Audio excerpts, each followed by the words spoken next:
मेरा नाम रेनू है। शादी से पहले मैं बहुत गरीब परिवार में रहने वाली लड़की थी और बड़ी मुश्किल से हमारा गुजर बसर होता था। हर पेरेंट्स की तरह मेरे पेरेंट्स को भी मेरी शादी करने की बहुत जल्दी थी। मैं अपनी शादी के लिए बहुत ज्यादा एक्साइटेड थी क्योंकि मेरी शादी नहीं हो पा रही थी। फिर एक जगह से मेरे लिए रिश्ता आया था। जहाँ से मेरा रिश्ता आया था वो लोग गाँव में रहते थे। वो गाँव हमारे एरिया से बहुत दूर था। मैं बहुत ज्यादा खूबसूरत थी, लेकिन मेरे माता पिता मेरी शादी धूमधाम से करना चाहते थे, इसीलिए मेरी शादी में देर कर रहे थे। अब गरीब लोगों के पास जितना होता है वो उसके अकॉर्डिंग ही चलते हैं, लेकिन मेरे माता पिता के शौक तो बहुत ही ऊंचे थे। मैं चाहती थी कि मेरी शादी मेरी उम्र ढलने से पहले ही हो जाए, लेकिन मेरे माता पिता चाहते थे कि हमारी बेटी की शादी जल्द से जल्द हो जाए, लेकिन तब हो जब हमारे पास बहुत सारा रुपया पैसा हो। रुपया पैसा तो पहले भी नहीं था, पैसों का बंदोबस्त तो कहीं से हो ही नहीं रहा था। फिर मेरे रिश्तेदारों ने मेरे माता पिता को बहुत समझाया और कहा कि पैसों के भरोसे रहोगे तो बेटी की उम्र निकल जाएगी, जो उसके भाग्य में होगा वो तो होना ही है, इसीलिए पैसों की ज्यादा फिक्र ना करो, लगे हाथों इसकी शादी कर दो। जब मेरे लिए गाँव से रिश्ता आया तो मैं उस गाँव में शादी नहीं करना चाहती थी, क्योंकि मैं खुद भी गाँव में रहती थी और गाँव के माहौल से मैं बहुत ज्यादा बोर हो गई थी।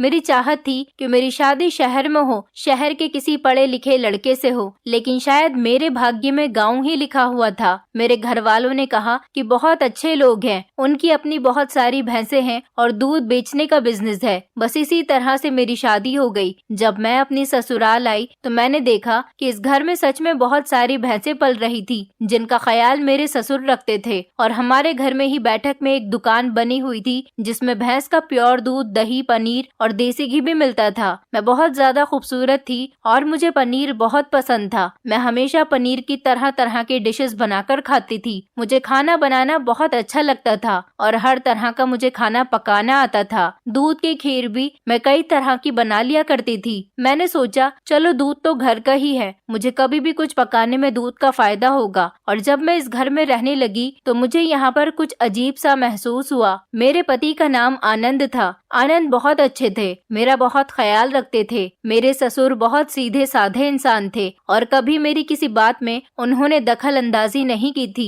लेकिन मेरी सास बहुत ही ज्यादा चालाक थी। उन्होंने मेरे साथ शादी की शुरू के दिनों में ही काफी चालाकी दिखाई थी। सबसे बड़ी चालाकी तो उन्होंने ये की थी कि शादी वाले दिन ही सुबह के टाइम पर वो मेरे कमरे में आ गई थी और मुझसे एक सवाल पूछ लिया। मैंने भी उनको मुंह तोड़ जवाब दे दिया था क्योंकि मुझे उनकी बात पर गुस्सा आ गया था। फिर मेरी सास मेरे कंधे पर हाथ रखकर कहने लगी, देखो बहू, ये तो हमारे गांव का रिवाज है, क्योंकि हमें पता लगाना होता है कि लड़की कुंवारी है या नहीं। अगर ऐसा कुछ होता है कि लड़की कुंवारी नहीं हो तो सारे गांव में उसकी बदनामी हो जाती है। हमें अपने गांव के हर घर की दुल्हन से शादी के दूसरे दिन ये बात पूछनी होती है, क्योंकि ये हमारे गांव का रिवाज है और ये सारी बात गांव के सारे लोग आपस में डिस्कस करते हैं। और तुम कुंवारी हो तो मुझे इस बात की बड़ी खुशी हुई। तुम बहुत ज्यादा खूबसूरत हो और खूबसूरत लड़कियों का दिमाग भटकने में ज्यादा देर नहीं लगती। मैं हैरान रह गई थी कि मेरी सास ये कैसी बेवकूफी भरी बातें कर रही थी, जब मुझ पर इल्जाम लगा रही थी।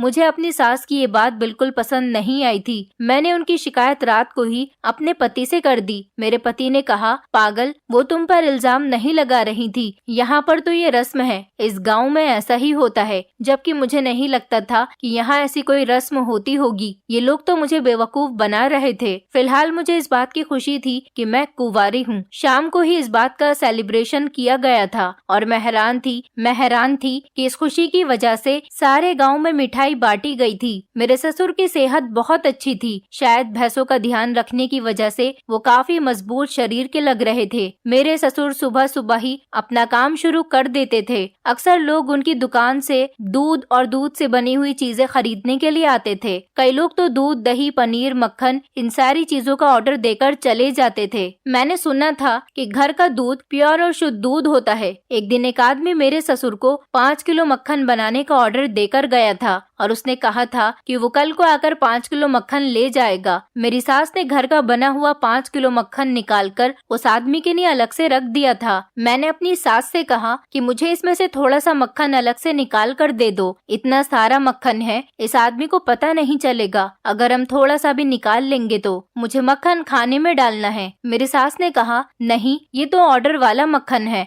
अच्छा नहीं लगता, हमें ऑर्डर मिला है, ऐसे हम कस्टमर के सामान में से नहीं निकाल सकते। मैंने कहा कि थोड़ा सा मक्खन निकालने में क्या हो जाएगा। मेरे हाथ में प्याली थी जो कि बहुत ही छोटी थी और मैं प्याली में ही 2-3 चम्मच मक्खन अपनी सास से मांग रही थी। उस प्याली के अंदर 250 ग्राम मक्खन भी नहीं आना था। मैंने कहा कि हम उस आदमी को बता देंगे कि हमने उसके मक्खन में से थोड़ा सा मक्खन निकाल लिया है, वो क्या कहेगा। 5 किलो मक्खन में से अगर 1-2 चम्मच मक्खन हम निकाल भी लेंगे तो उसे कोई प्रॉब्लम नहीं होगी और फिर हम चोरी चुपके तो ये काम नहीं कर रहे, हम उसे बता देंगे। अगर वो चाहे तो थोड़े बहुत पैसे कम कर सकता है। मेरी सास ने कहा कि हम कस्टमर के साथ इस तरह की मनमानी नहीं करते। मैं हैरान रह गई थी कि मेरी सास के कहने का क्या मतलब है कि हम इस तरह की मनमानी नहीं करते। मतलब सारे गलत काम तो यहाँ पर होते हैं। कोई बड़ों का आदर करना नहीं जानता था, सब लोग झूठ बोलते थे। और फिर भी जब मैंने कह दिया कि हम कस्टमर को बता देंगे, फिर भी मेरी सास ने मुझे मक्खन नहीं लेने दिया था। एक दिन मैं और मेरे पति कमरे में बैठे हुए थे, रात का टाइम हो रहा था, जब अचानक से ही चीखने चिल्लाने की आवाज आने लगी। मेरे पति मुझसे बात कर रहे थे। मैंने अपने पति से कहा कि 1 मिनट खामोश हो जाओ, ये आवाजें कहाँ से आ रही हैं? लेकिन मेरे पति ने मेरी बात पर ध्यान नहीं दिया। मुझे फिर से ये आवाज आई और पता नहीं कहाँ से आवाज आ रही थी। मैं समझ गई थी कि ये आवाज हमारे घर में से ही आ रही है और ये किसी औरत के चीखने की आवाज है। तो मेरे पति कहने लगे कि किसी भी औरत की आवाज नहीं है, घर के सारे लोग इस टाइम पर सो रहे हैं, ये तुम्हारा वहम है और इस घर में माँ के अलावा कोई औरत भी नहीं है। परेशान मत हो, ऐसा कुछ भी नहीं है, तुम्हारे दिमाग पर तो न जाने क्या कुछ सवार रहता है। मैंने कहा कि मुझे तो अभी तक आवाज आ रही है। मेरा पति आवाज सुनकर भी अनसुनी कर रहा था और हर रोज रात को मुझे इसी तरह से चीखने की आवाजें आती थीं। मैं रोज अपने पति को बताती कि आज मुझे फिर से आवाज आ रही है, तो वो मुझसे इनकार कर देते थे कि मुझे किसी तरह की कोई आवाज नहीं आ रही, तुम्हारा वहम है। ये बात कहकर वो बात को खत्म कर दिया करते थे। कुछ दिनों के बाद मेरे पति ने टीवी पर एक हॉरर मूवी लगाई। रात को हम कमरे का दरवाजा बंद करने के बाद हॉरर मूवी देखते थे। उस मूवी के अंदर कुछ ऐसा था कि रात होते ही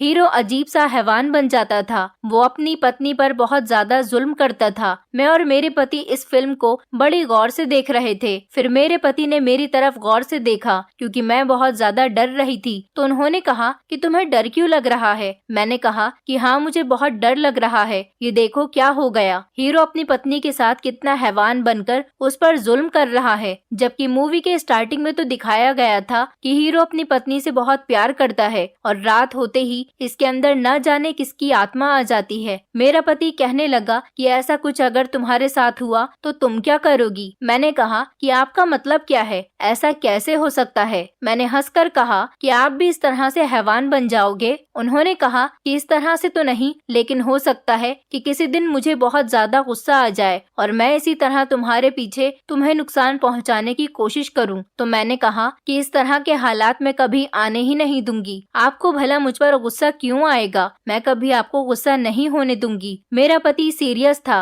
और मैं इस बात को मजाक में टाल रही थी। मैंने कहा कि अगर आप कभी इस तरह से हैवान बन भी गए तो फिर जाहिर सी बात है मुझे तो यहाँ से भागना ही पड़ेगा। एक दिन मैंने अपनी सास से कहा कि घर में थोड़ा सा दूध पड़ा हुआ है, मुझे चाय बनानी है। मेरी बात सुनकर मेरी सास चौंक पड़ी थी। कहने लगी कि ये कौन सा टाइम है चाय पकाने का? मैंने कहा शाम का टाइम है और नॉर्मल सी बात है, शाम के टाइम पर किसी किसी का चाय पीने का मन करता है। मैं तो अपने मायके में चाय पिया करती थी और सुबह को दूध पीती थी। मेरी सास कहने लगी, नहीं, हमारे पास दूध नहीं है, हम सारा दूध दोपहर तक ही बेच देते हैं। आजकल बहुत ज्यादा महंगाई है, इसीलिए दूध का एक एक कतरा बेचकर तो हमारे घर का गुजारा हो रहा है। मैंने सोचा कि भला ये क्या बात हुई, नॉर्मल इंसान के घर में भी इतना दूध तो होता ही है कि शाम को या रात को चाय बन सके। और यहाँ तो मैं दूध वालों के घर में आ गई थी, लेकिन यहाँ मुझे एक बूंद दूध भी नहीं मिल रहा था। मेरे मायके में कितनी ही गरीबी क्यों न थी, लेकिन मैं सुबह को दूध पीती थी। मेरे घर पर शाम को और रात के टाइम पर पाबंदी से रोज चाय बना करती थी, क्योंकि हम सब लोग बहुत शौक से चाय पीते थे। मैंने अपनी चाय वाली आदत को सोच लिया था कि अब यहाँ पर खत्म करना ही होगा। मैं उदास होकर अपने कमरे में चली गई थी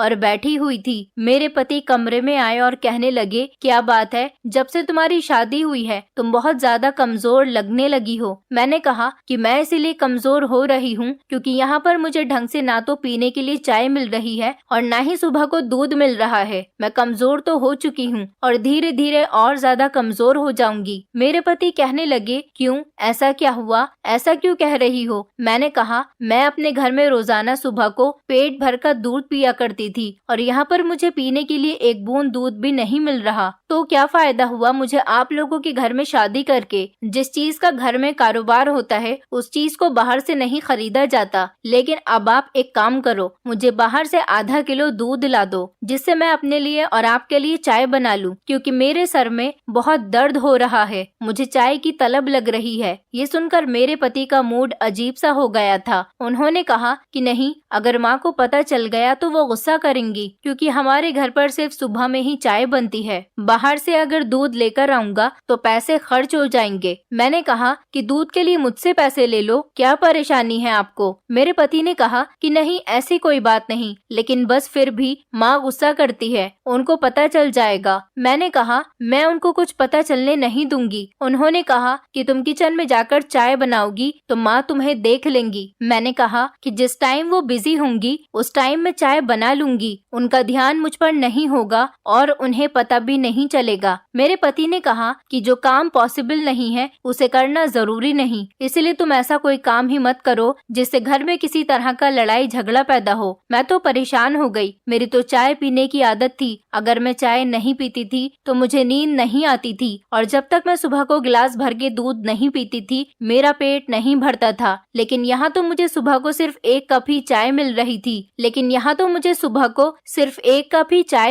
थी। न शाम को चाय और न रात को। कोई मेहमान आता तो ये लोग उसे शरबत बनाकर पिला दिया करते थे। सर्दियों के मौसम में भी इन लोगों ने मेहमानों को शरबत बनाकर पिलाया था, जबकि सर्दियों में तो लोग कॉफी या चाय ही पीते हैं, शरबत तो कोई भी नहीं पीता। मेरे सर में तो बहुत दर्द हो रहा था। इधर मैं दिन ब दिन कमजोर होती चली जा रही थी, क्योंकि इस घर में ना तो पनीर था और ना ही देसी घी जैसी कोई चीज मौजूद थी। जिस तरह का इनका कारोबार था ऐसी कोई भी चीज घर के मेंबर को नहीं दी जाती थी। मैं अपने मायके में रहती थी तो मक्खन बड़े शौक से खाती थी। मक्खन महंगा होने के बावजूद भी मेरे पिता मेरी पसंद के मुताबिक जरूर लेकर आते थे, क्योंकि मुझे खाने में मक्खन बहुत पसंद था। देसी घी के पराठे और दूध की बनी हुई खीर, ये सब मैं बड़े शौक से खाती थी, तभी तो मैं इतनी ज्यादा खूबसूरत और सेहतमंद थी। मेरे पति ने कहा कि जरूरी नहीं है कि दूध से बनी हुई चीजें खाकर ही तुम्हारी सेहत बनेगी। अगर तुम चाहो तो फल फ्रूट या फिर खाना भी तो पेट भर के खा सकती हो। जब तुम माँ बनोगी तो भी तुम्हें फ्रूट्स की बहुत जरूरत पड़ेगी, दूध से बनी हुई चीजों की नहीं। इसलिए अभी से ही इन चीजों को छोड़कर फ्रूट और फ्रूट से बने हुए जूस की आदत डाल लो। इसलिए चाय पीने की आदत को खत्म करो और घर के कामों पर ध्यान दो। मेरे पास कोई रास्ता नहीं था, इसलिए मैं खामोश हो गई थी और जैसा इस घर में मुझे खाने को मिलता था वही खामोशी से खा लिया करती थी। जब मैं अपने मायके गई तो मैंने अपनी माँ से कहा कि मुझे बड़ा वाला मग भर के चाय बना दो, मेरे सर में बहुत ज्यादा दर्द हो रहा है। मेरी बात सुनकर माँ भी हैरान रह गई। कहने लगी कि ससुराल में तुम्हें चाय नहीं मिलती क्या, जो यहाँ पर बड़ा वाला मग भर के चाय मांग रही हो? और तुम इतनी ज्यादा कमजोर क्यों हो रही हो? क्या तुम्हें वहाँ पर ढंग से खाना नहीं मिलता? तुम दूध वालों के घर गई हो, क्या तुम्हें वहाँ पर दूध पीने के लिए नहीं मिलता? अब मैं अपनी माँ को क्या जवाब देती? मैंने अपने भाई को पैसे दिए और उससे कहा कि मुझे 1 किलो मक्खन, आधा किलो देसी घी और आधा किलो दूध लाकर दे दो, कि मैं इन सब चीजों को बड़ी सेफ्टी के साथ अपने कमरे की फ्रिज में रख दूंगी। अपनी सास से ये बात छुपाऊंगी, क्योंकि मेरा तो मक्खन और देसी घी खाए बिना गुजारा नहीं होता था। मैं खूबसूरत होने के साथ साथ अंदर से बहुत ज्यादा ताकतवर थी, क्योंकि मेरे पिता ने शुरू से ही मुझे ऐसी चीजें खिलाई थी। मैं उनकी इकलौती और लाडली बेटी थी, इसलिए वो मेरी मर्जी के मुताबिक मुझे हर चीज लाकर देते थे और मेरे खान पान में उन्होंने कभी किसी तरह की कोई कमी नहीं छोड़ी थी। तो ससुराल जाकर मैं अपनी सेहत पर ध्यान देना क्यों बंद कर दूं? ससुराल में इतना ज्यादा काम होता है, अगर मेरे अंदर कमजोरी आ गई तो मैं आगे चलकर बच्चे कैसे पैदा करूंगी? फिर मेरे अंदर ताकत कहाँ से आएगी? तभी अगले दिन कुछ ऐसा हुआ कि मैं हैरान रह गई। मेरी सास की तबीयत बहुत ज्यादा खराब हो गई और सुबह सुबह के टाइम ही शोर की आवाज आई। जब मैं उठी तो सास को अपनी बाइक पर बिठाकर मेरे पति उनको अस्पताल लेकर जा रहे थे। मैं हैरान रह गई थी कि मेरी सास को को क्या हो गया कि अचानक उनकी इतनी ज्यादा हालत खराब हो गई। मैं दरवाजे पर गई तो मेरे पति ने मुझसे कहा कि तुम पिताजी के साथ अस्पताल आ जाना। मैं माँ को लेकर अस्पताल जा रहा हूँ। मैं हैरान रह गई थी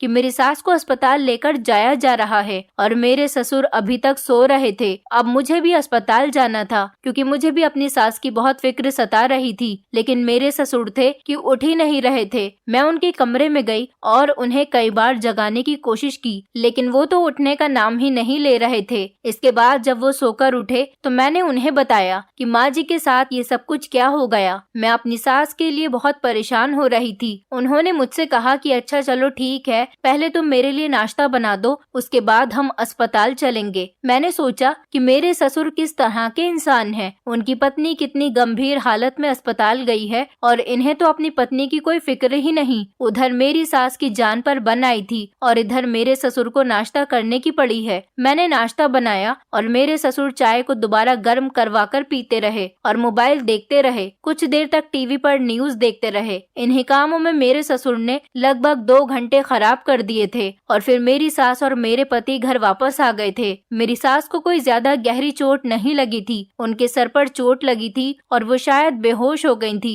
उन्होंने कहा कि मेरा सर दरवाजे से लग गया था और उनकी गर्दन पर भी अजीब तरह के निशान थे। सर के निशान पर तो पट्टी बंधी हुई थी, लेकिन उनकी गर्दन के निशान मुझे साफ नजर आ रहे थे। अगर इंसान का सर किसी चीज से टकरा जाता है तो ये बात समझ आती है, लेकिन गर्दन तो कभी किसी चीज से टकरा नहीं सकती, क्योंकि गर्दन को तो सर बचा लेता है। गर्दन पर तो तब चोट लगती है जब डायरेक्ट गर्दन पर वार किया जाता है। जब मेरी सास घर में आई तो वो कुछ घबराई हुई सी लग रही थी। मैं कमरे में आई तो मैंने अपने पति से कहा कि क्या हुआ था माँ जी को, उनको इतनी ज्यादा चोट कैसे लग गई। मेरे पति ने कहा कि कोई बात नहीं, ऐसा तो पहले भी काफी बार हो चुका है। वो कहने लगे कि माँ बहुत ज्यादा लापरवाह है। मैंने सोचा कि मेरी सास लापरवाह कैसे हो सकती है, उन्हें घर की तो हर चीज का हिसाब रहता है कि कौन सी चीज कितनी है और कितनी खत्म हो चुकी है। भला जो औरत अपने घर की छोटी से छोटी चीज पर ध्यान रखती हो वो लापरवाह कैसे हो सकती है। ये दिन गुजर गया और अगले दिन मैंने देखा कि मैं जो अपने मायके से मक्खन, देसी घी और दूध जो लेकर आई थी वो मैंने अच्छी तरह से फ्रिज में रख दिया था। वो सारा सामान फ्रिज में अब मौजूद नहीं था।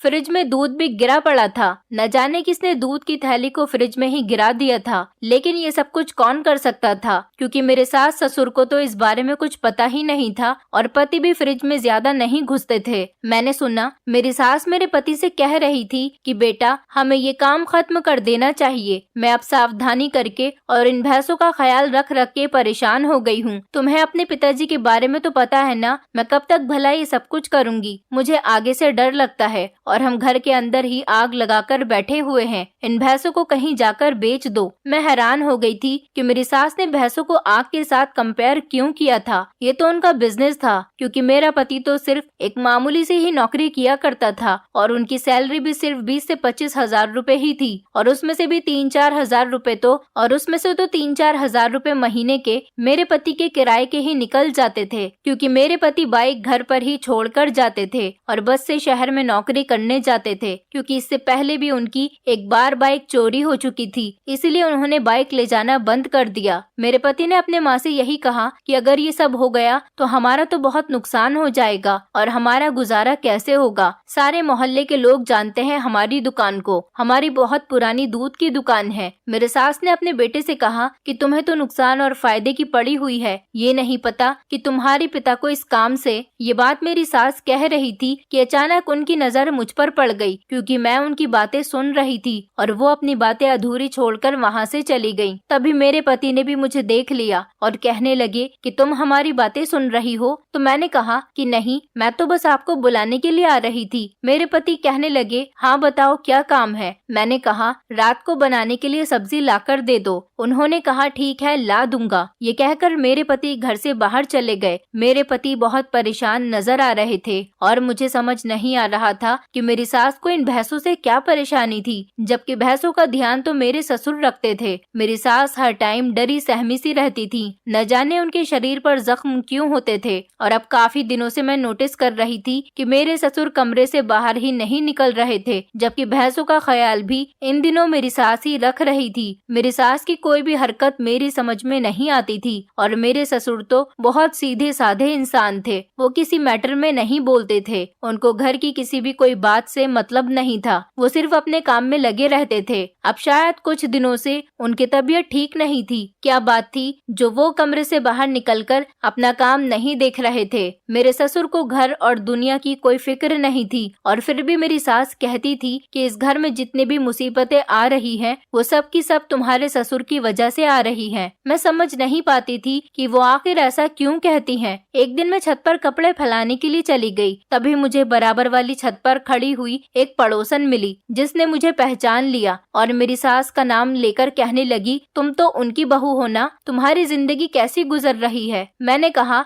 मेरी जिंदगी अच्छी गुजर रही है, इस बात से आपका क्या मतलब है। अब ऐसा तो नहीं कि हर शादीशुदा लड़की की ही जिंदगी खराब हो, कुछ लड़कियों की जिंदगी शादी के बाद संवर भी जाती है। ये औरत हमारे पड़ोस में रहती थी। उसने कहा कि मैं तुम्हारी पड़ोसन हूँ, तुम्हारी सास मेरी सहेली है। मैंने कहा, आप मेरी सास की सहेली हो तो फिर हमारे घर पर क्यों नहीं आती। मैंने आपको अपनी शादी में देखा था, पड़ोसी होने के नाते आपका हक बनता है कि आपको घर पर भी आना चाहिए। वो कहने लगी, नहीं नहीं, हम तुम्हारे घर पर नहीं आ सकते। मैंने कहा, क्यों, आप हमारे घर पर क्यों नहीं आ सकती। उसने कहा, शादी तो तुम्हारी हॉल से हुई थी ना, इसलिए हम तुम्हारी शादी में आ गए थे, लेकिन हम तुम्हारे घर पर नहीं आ सकते। तुम्हारे घर पर इस मोहल्ले की कोई भी औरत नहीं आ सकती, बल्कि तुमने नोटिस किया होगा कि तुम्हारे घर पर कोई रिश्तेदार भी नहीं आता। मैंने कहा, ये क्या बात हुई भला, हमारे घर में ऐसी भी क्या बात है। उसने कहा, तुम घर में रहती हो, तुम्हें घर में रहते हुए कोई अजीब बात पता नहीं चली। मैंने कहा कि हाँ, कुछ छोटी छोटी बातें हैं जो मुझे बहुत अजीब लगती हैं। ये परिवार बहुत ही अजीब है, इस फैमिली का कोई सीक्रेट है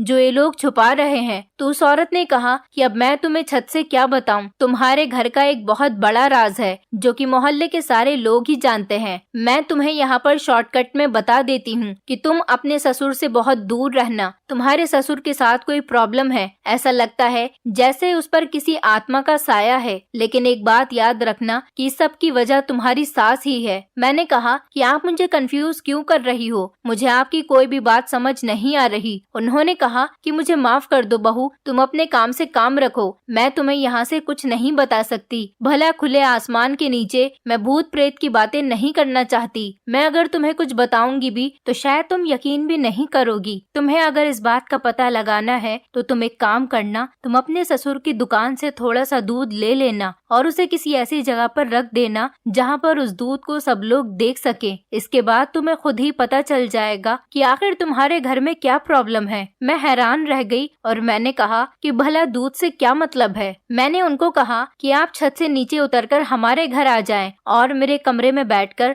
आप मुझे सारी बात डिटेल के साथ बता देना। पर उस औरत ने कहा कि मैं तुम्हारे घर में नहीं आ सकती और अपने घर में किसी को ये बात मत बताना कि तुमने मुझसे बातचीत की है, नहीं तो तुम्हारे लिए मुश्किल पैदा हो जाएगी। मैंने कहा कि मैं किसी को नहीं बताऊंगी। जब मैं छत से नीचे उतर आई तो मेरी सास भैंसों का दूध निकाल रही थी और वो मुझे देखते ही कहने लगी कि छत पर कपड़े फैलाने में इतनी देर क्यों लगा दी, भला इतने भी कपड़े नहीं थे जो तुमने इतनी ज्यादा देर लगा दी। मैंने कहा, माँ जी, वो मैं कुछ देर छत पर ठंडी हवा खाने के लिए बैठ गई थी। मेरी सास कहने लगी, अच्छा ठीक है, अब जल्दी जल्दी खाना बना लो, फिर मुझे चूल्हा चाहिए क्योंकि मुझे देसी घी का ऑर्डर मिला है और मुझे देसी घी निकालना है, बहुत सारा घी निकालना है, इसलिए ज्यादा टाइम लग जाएगा। मैंने कहा, ये तो अच्छी बात है, मेरी सास घी निकालने में बिजी हो जाएंगी तो मैं अपने ससुर की दुकान से जाकर थोड़ा सा दूध निकाल कर ले आऊंगी। इसलिए मैंने किचन से एक गिलास लिया और मैं अपने ससुर की दुकान में खामोशी से जाकर गिलास दूध से भरकर लेकर आई थी। मैंने उस गिलास को भरकर एक ऐसी जगह पर रख दिया किया जहाँ पर वो गिलास मेरी सास को तो नजर ना आए, लेकिन आते जाते किसी और को नजर आ जाए। और उस औरत की बातों के बारे में सोचकर मैं हैरान रहने लगी थी कि वो ऐसी बातें क्यों कर रही थी। रात हुई तो मेरे पति ने कहा कि आज वो घर नहीं आएगा, क्योंकि जहाँ पर वो नौकरी करता है वहीं पर उसके दोस्त की शादी है और वो रात को लेट होने की वजह से उसके घर पर ही रुक जाएगा। उन्होंने कहा कि वो सुबह को आ जाएंगे, शायद सुबह के 6 या 7 बज जाएं। मैं अपने कमरे में सुकून से सो रही थी जब मेरे कानों ने शोर की आवाज सुनी। पहले कोई जोर से चिल्लाया और उसके बाद वो आवाज आनी बंद हो गई। मैं जैसे ही आवाज को फॉलो करते हुए अपनी सास के कमरे की तरफ बढ़ी, क्योंकि आवाज मेरी सास के कमरे के अंदर से ही आ रही थी। मैं आगे बढ़ती गई और मैंने कान लगाकर सुना तो महसूस हुआ कि मेरी सास बुरी तरह से रो रही थी और किसी से रिक्वेस्ट करके अपनी जिंदगी की भीख मांग रही थी। मैं भी डर गई थी कि भला ये सब कुछ क्या हो रहा है। मैंने चारों तरफ पलटकर देखा और दरवाजे पर देखा कि कहीं कोई चोर तो नहीं आ गया, लेकिन हम घर के मेन दरवाजे को ताला लगाकर सोते थे और ताला अभी भी लगा हुआ था। मेरी सास ने दरवाजे की चाबी मुझे दे दी थी और कहा था कि तुम ताला खोल देना, क्योंकि तुम्हारा पति सुबह 6 या 7 बजे तक आ जाएगा। यहाँ पर क्या हो रहा था मेरी कुछ समझ नहीं आ रहा था, क्योंकि उस कमरे के अंदर तो सिर्फ मेरी सास और ससुर ही मौजूद थे। फिर से थोड़ी देर के बाद अजीब अजीब तरह की आवाजें आनी शुरू हो गईं। मेरी सास ने मदद के लिए चिल्लाना शुरू कर दिया। जाहिर सी बात है अपनी सास की मदद मुझे ही करनी थी, क्योंकि इस घर में मेरे अलावा उनकी मदद करने के लिए और कोई मौजूद भी तो नहीं था, जबकि मैं खुद भी बहुत ज्यादा डरी हुई थी। मैंने जल्दी से किचन से जाकर चाकू निकाल लिया और एक झटके से जाकर जैसे ही दरवाजा खोला तो ये देखकर मैं हैरान रह गई कि मेरे ससुर किसी हैवान की तरह हाँप रहे थे और उनकी शक्ल ऐसी बनी हुई थी जैसे वो मेरी सास को तो क्या मुझे भी जान से मार देंगे। जब उन्होंने मेरी तरफ देखा तो इस तरह से घूर कर देखा जैसे वो मुझे मारने वाले हैं। मेरी सास ने कहा कि निकल जाओ यहाँ से, जल्दी से भाग जाओ। मैंने अपने ससुर की तरफ चाकू किया, मगर वो चिल्लाते हुए मेरी तरफ बढ़े और फिर डर के मारे मुझे भी भागना पड़ गया। फिर मैं फौरन जाकर अपने कमरे में छुप गई और अंदर से दरवाजे को बंद कर लिया। मुझे आज वो बात याद आ गई जो मुझे मेरे पति ने कही थी जब हम लोग मूवी देख रहे थे, जब हीरो के अंदर किसी की आत्मा आ गई थी और वो अपनी पत्नी पर अत्याचार कर रहा था। और मेरे ससुर की हालत भी कुछ ऐसी ही हो रही थी। वो इस तरह से रिएक्ट कर रहे थे जैसे उनके अंदर भी किसी की आत्मा हो। मैंने जल्दी से पुलिस को कॉल कर दी। पुलिस स्टेशन हमारे घर के करीब ही था। जल्दी ही पुलिस हमारे घर पर आ गई थी और मेरे ससुर को पकड़कर ले गई। जैसे ही उन लोगों ने मेरे ससुर को अरेस्ट किया, मेरे ससुर बेहोश हो गए। इसके बाद हमसे बयान लिया गया। मेरा पति भी घर आ गया और उन्होंने कहा कि तुम्हें पुलिस को नहीं बुलाना चाहिए था, क्योंकि ऐसा पहले कई बार हो चुका है। अब ऐसा करने से हम लोगों की जान को खतरा हो सकता है। मैंने कहा क्या मतलब है आपका, मुझे पूरी बात बताओ। फिर मेरी सास और मेरे पति ने मुझे एक ऐसी बात बताई जिसे सुनकर मैं हैरान रह गई। उन्होंने कहा कि हम इसी गांव के दूसरे मकान में रहते थे, फिर किसी प्रॉब्लम की वजह से हमें उस मकान को खाली करना पड़ा और हम लोगों ने इस मकान को खरीद लिया। हम लोग इस मकान में रहने लगे। सुना था कि मकान को कोई भी खरीदने के लिए तैयार नहीं था, क्योंकि इस मकान में पहले ही किसी दूध वाले आदमी की आत्मा का वास है। उस बेचारे की किस तरह से हत्या हुई थी ये तो कोई नहीं जानता, लेकिन उसकी आत्मा आज भी यहाँ पर भटक रही है। मेरे पिताजी जिस दिन इस मकान को देखने के लिए आए थे तो उन्होंने ही इस घर का दरवाजा खोला था। उस आत्मा ने मेरे पिताजी के अंदर प्रवेश कर लिया। उसके बाद मेरे पिताजी ने दूध बेचने का काम शुरू कर दिया और धीरे धीरे ही उस दूध बेचने वाले आदमी की ही तरह बन गए। मेरे पिताजी पूरी तरह से उस आत्मा के वश में हैं और वही आत्मा रोज पिछले 20 साल से मेरे पिता को रात के टाइम पर हैवान बना देती है। सुना था कि उस आदमी को उसकी पत्नी ने रात के टाइम पर मार दिया था। जब से उस आदमी की आत्मा मेरे पिता के अंदर आई है, तभी से वो आत्मा मेरी माँ पर अपना बदला निकालती है। हर रात मेरे पिताजी माँ को दरिंदों की तरह मारते हैं और मेरी माँ सब्र करती है, क्योंकि आत्मा किसी और की है लेकिन शरीर तो मेरे पिता का ही है और हम अपने पिता के शरीर को कोई नुकसान नहीं पहुँचाना चाहते, क्योंकि मेरे पिता बहुत अच्छे इंसान हैं। उन्होंने हमेशा औरत की इज्जत की है, लेकिन जिस इंसान की आत्मा मेरे पिता के अंदर है, जब से उसकी मौत हुई है तब से ही उसने अपनी पत्नी की इज्जत करना छोड़ दिया, क्योंकि किसी वजह से उसकी पत्नी ने उसे बहुत दर्दनाक मौत दी थी और मेरे पिताजी पूरी तरह से उस दूध वाले आदमी की तरह बन गए। ये बात सबको पता है कि मेरे पिताजी भूत हैं, इसलिए हमारे घर पर कोई नहीं आता, जबकि दूध सब खरीदते हैं, क्योंकि हमारे घर का शुद्ध दूध होता है। जिसकी आत्मा है वो इंसान बहुत ईमानदार ईमानदार है और बहुत ईमानदारी और मेहनत के साथ अपना काम करता है। पहले तो मुझे अपने पति की बातें सुनकर विश्वास नहीं हो रहा था। बड़ी मुश्किल से मैंने खुद को होश में लाने की कोशिश की थी। मेरे पति ने बताया कि यही वजह है कि हम अपने घर के बने हुए दूध की किसी भी चीज को खुद इस्तेमाल नहीं करते, क्योंकि इस आत्मा के लिए कस्टमर ही सब कुछ है और ये अपनी दुकान का सारा सामान कस्टमर को ही बेचती है। हमारे घर में अगर सुबह को चाय बनती भी है तो चाय के लिए दूध मार्केट से आता है, वो भी मैं चोरी चुपके लेकर आता हूँ, क्योंकि इस आत्मा को नहीं पसंद कि इसके घर का कोई भी मेंबर दूध से बनी हुई कोई भी चीज खाए या पिए। अगर तुम ऐसा कर लेती तो शायद ये आत्मा तुम्हारे अंदर आ जाती, इसीलिए मैं तुम्हें दूध की बनी हुई चीजें खाने से मना कर रहा था। अब सारी सच्चाई खुलकर मेरे सामने आ गई थी और मेरे होश उड़ चुके थे। मेरे ससुर पुलिस के पास थे और बेहोश थे। मैंने कहा, लेकिन इसका तोड़ भी तो है, हम इस आत्मा को मुक्ति दिला सकते हैं। मेरे पति कहने लगे, भला इस आत्मा को मुक्ति किस तरह से मिल सकती है। मैंने अपने पति को एक बहुत बड़े पंडित जी के बारे में बताया, क्योंकि ऐसा ही कुछ सालों पहले मेरे किसी दूर के रिश्तेदार हैं, उनकी बेटी के साथ भी हो गया था। उन पंडित जी ने उस लड़की का इलाज करके उसको ठीक कर दिया था और इसी तरह से उस आत्मा को मुक्ति मिल गई थी। मैंने अपने पापा को कॉल करके उनका नंबर ले लिया और अपने ससुर को भी छुड़वा लिया। हमने पुलिस से कह दिया था कि हम अपना केस वापस ले लेते हैं और मेरे पति ने अपने पिता को कमरे में बंद कर दिया, क्योंकि हमें पंडित जी के घर आने का इंतजार था। और अब वो पंडित जी हमारे घर पर आ गए। उन्होंने हमारे घर हवन किया और उस आत्मा की शांति के लिए मेरी सास और मेरे पति ने प्रार्थना की। इसी तरह से वो आत्मा मेरे ससुर के शरीर को छोड़कर चली गई और पंडित जी के हवन की ताकत ने उस आत्मा का वास भी हमारे घर से खत्म हो गया। फिर मेरे ससुर बिल्कुल ठीक हो गए और उन्होंने मेरी सास पर हाथ उठाना भी बंद कर दिया, लेकिन अभी भी वो अपना दूध वाला काम ही करते हैं। कभी कभी तो मुझे अपने ससुर से डर लगता है। सोचती हूँ कि कहीं वो पहले वाले ही न बन जाएं। पहले तो दिन में मेरे ससुर खुश रहते थे, रात में ही उनके अंदर वो आत्मा अपना काम करना शुरू करती थी, जब बंद कमरे के अंदर मेरे सास ससुर अकेले होते थे। फिर धीरे धीरे मेरा ससुराल बिल्कुल ठीक हो गया, क्योंकि अब वो हैवान नहीं रहा। अब उनसे दूध बेचने वाला काम आत्मा नहीं करवाती, बल्कि वो खुद ही करते हैं। मेरे पति और सास ने मेरा बहुत शुक्रिया किया, क्योंकि जो पंडित जी हमारे घर आए थे वो बहुत जाने माने पंडित जी थे। इसी तरह से अब हम सब लोग एक साथ मिलकर बहुत अच्छी जिंदगी गुजार रहे हैं और एक दूसरे के साथ बहुत खुश हैं। मेरे दिल को भी सुकून मिल गया, क्योंकि मेरे सास ससुर के बीच अब जो प्रॉब्लम थी वो खत्म हो गई। भगवान उस इंसान की आत्मा को शांति दे जिसे इस घर में 20 साल पहले बेदर्दी से मार दिया गया था। दोस्तों, उम्मीद करती हूँ आपको हमारी कहानी पसंद आई होगी। कहानी पसंद आई है तो वीडियो को लाइक करें, चैनल पर नए हैं तो चैनल को सब्सक्राइब करें और हाँ, नोटिफिकेशन बेल को जरूर दबाएं ताकि अगली अपडेट सबसे पहले आपको मिले।